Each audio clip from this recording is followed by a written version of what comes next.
नमस्कार। डेजर्ट शाम से मैं विमल शर्मा।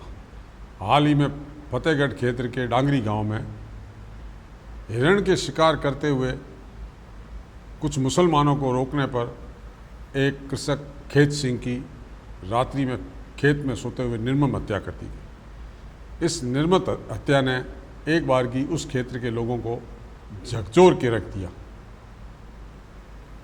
हत्या के बाद में पूरे हिंदू समाज में एक तरह से क्रिया की प्रतिक्रिया करने की ठान ली और फतेहगढ़ पहुंचने लगे भारी संख्या में लोग। इस तरह से पशुपालक की हत्या की गई थी और जिस तरह से रात्रि भर वो खेत में तड़पता रहा और उसकी मृत्यु हो गई, इससे पूरा हिंदू समाज एक तरह से उद्वेलित था। एक तरह से सभी में बदला लेने की इच्छा थी या इस जो जघन्य हत्या हुई है उसकी क्रिया की प्रतिक्रिया करनी थी, मगर नेतृत्व कौन करे। जब बाड़मेर के एक नेता जो इस सारे प्रकरण में एक नए हिंदूवादी क्षत्रप के रूप में उदय हुए, उन्होंने मोर्चा संभाला और बेबाकी और सूझबूझ से पूरे मामले को अंजाम तक पहुंचाया।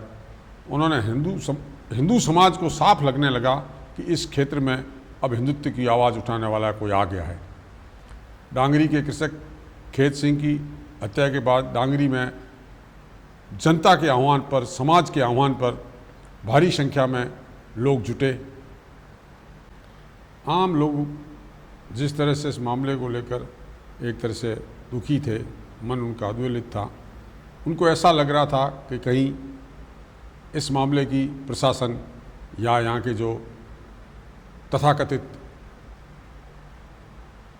सेकुलरवादी नेता है जो इस मामले की लीपापोती नहीं कर दे। मगर जिस तरह से स्वरूप सिंह भाटी ने मोर्चा संभाला, उन्होंने कमान संभाली और अपने उद्बोधन में उन्होंने साफ कर दिया कि आरोपियों को कानून की सज़ा मिलेगी और जब तक सज़ा नहीं मिलेगी या उन लोगों को गिरफ्तार करके सलाखों के पीछे नहीं डाल दिया जाएगा और जिन आरोपियों के परिवार वालों ने उस क्षेत्र में सरकारी ज़मीन पर अवैध काश्त करके, अवैध रूप से दुकानें बना के, अवैध रूप से सरकारी ज़मीन का कब्जा करके बैठे हैं, उससे नहीं हटाई जाएगी तब तक ये आंदोलन समाप्त नहीं होगा। और उन्होंने प्रशासन को सीधी चुनौती दे डाली कि अगर आपने उनकी मांगों को, जो एक हिंदू समाज की मांग थी, उसको नहीं मानी तो मजबूरन हिंदू समाज उद्वेलित होकर कार्य करेगा। इसका असर ये हुआ कि कुछ युवक उत्साह में तोड़फोड़ और आगजनी की घटना करने को आमादा हो गए, मगर पुलिस ने भी यहाँ अपनी सूझबूझ दिखाई और सब लोगों को गिरफ्तार किया। और उसके बाद में जिस तरह से स्वरूप सिंह खारा ने इस पूरे मामले पर प्रशासन को एक कड़ी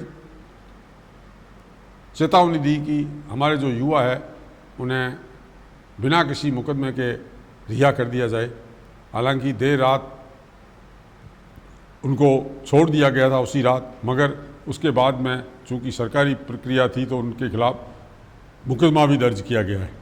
पर पुलिस पर दबाव के चलते 150 बीघा ज़मीन, 5 दुकानें हटाई गई। समझौते के तहत मृतक के परिवार के व्यक्ति को आर्थिक सहायता दी गई परिवार को, और एक परिवार के सदस्य को संविदा पर नौकरी दी गई। ऐसा इसलिए पहली बार हो पाया कि इस सारे आंदोलन की कमान एक हिंदूवादी नेता ने संभाल रखी थी और उसका एक ही लक्ष्य था कि हिंदू समाज कहीं भी कमज़ोर नहीं पड़े। और जिस तरह से पिछले समय से मुसलमानों द्वारा इस क्षेत्र में पहले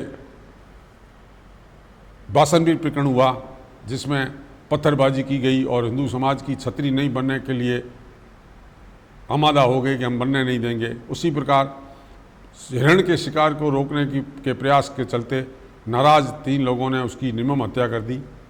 इसको लेकर भी लोगों में काफ़ी रोष था।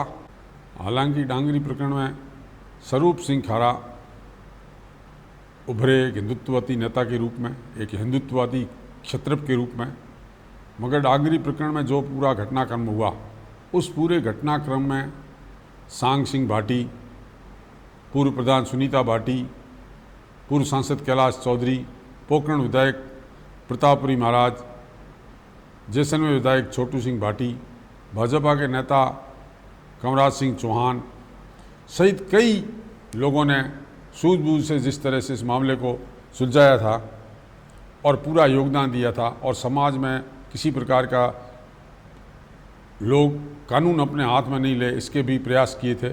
और अंत में जिस तरह से ये मामला पूरा समझौतापूर्वक समाप्त हुआ, उसके लिए स्वरूप सिंह निश्चित रूप से एक हिंदूवादी क्षत्रप के रूप में उभर कर सामने आए हैं।